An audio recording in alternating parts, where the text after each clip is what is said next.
New GST వచ్చిన తర్వాత car కొనే వాళ్ళకి లాభమా నష్టమా అంటే లాభమే. ఎందుకంటే జిఎస్టీ రేట్లు తగ్గించారు కార్ల పైన. ఇప్పుడు పెట్రోల్ కార్ నుంచి చూద్దాం. మీరు పెట్రోల్ కార్ కొనాలనుకుంటే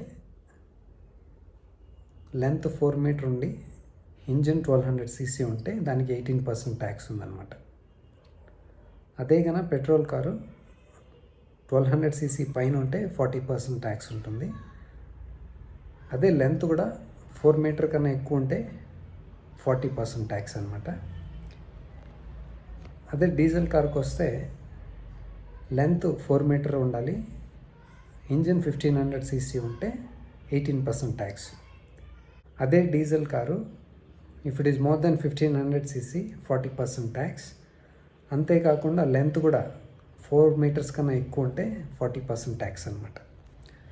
సో అదే సిఎన్జి కార్లకు వస్తే కూడా సేమ్ అప్లికేబుల్.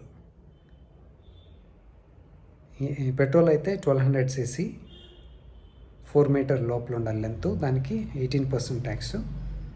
అదే డీజిల్ కార్లో ఉన్న సిఎన్జీలకి అయితే కూడా సేమ్ అనమాట. 1500 cc లోపల ఉండి 4 మీటర్ లోపల ఉన్న సిఎన్జి కార్కి అయితే 18% tax. If it is above that 40% tax. అదే హైబ్రిడ్ కార్లకు వస్తే హైబ్రిడ్లు కూడా సేమ్, నో చేంజ్ అనమాట. హైబ్రిడ్ కార్లకి ట్యాక్స్ తగ్గించి ఉండాల్సింది. ఎందుకంటే తక్కువ పెట్రోల్తో ఎక్కువ కిలోమీటర్లు నడుస్తుంది కదా, తక్కువ డీజిల్తో ఎక్కువ కిలోమీటర్లు వెళ్తుంది. సో పొల్యూషన్ తగ్గుతుంది, ఎన్విరాన్మెంట్కి మంచిది కదా. సో ఎందుకు ఇలా చేశారు మరి, తగ్గించకుండా అలాగే పెట్టారు ఏంటో మరి వాళ్ళ లాజిక్. సో సేమ్ పెట్రోల్ కార్లో 1200 cc లోపల ఉన్న పెట్రోల్ హైబ్రిడ్ కార్కి 18% ట్యాక్స్ ఉంది.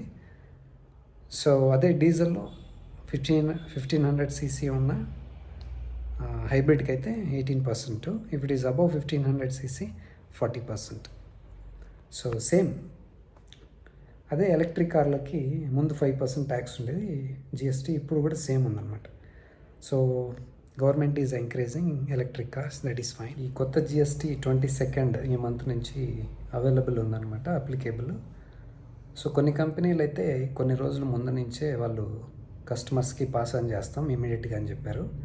సో మీరు ఒకవేళ బుక్ చేసుకునేటువంటి చెక్ చేసుకోండి, లేదా 22nd నుంచి చేస్తే మీకు న్యూ జిఎస్టీ పైన కొత్త కార్లు దొరుకుతాయి అన్నమాట.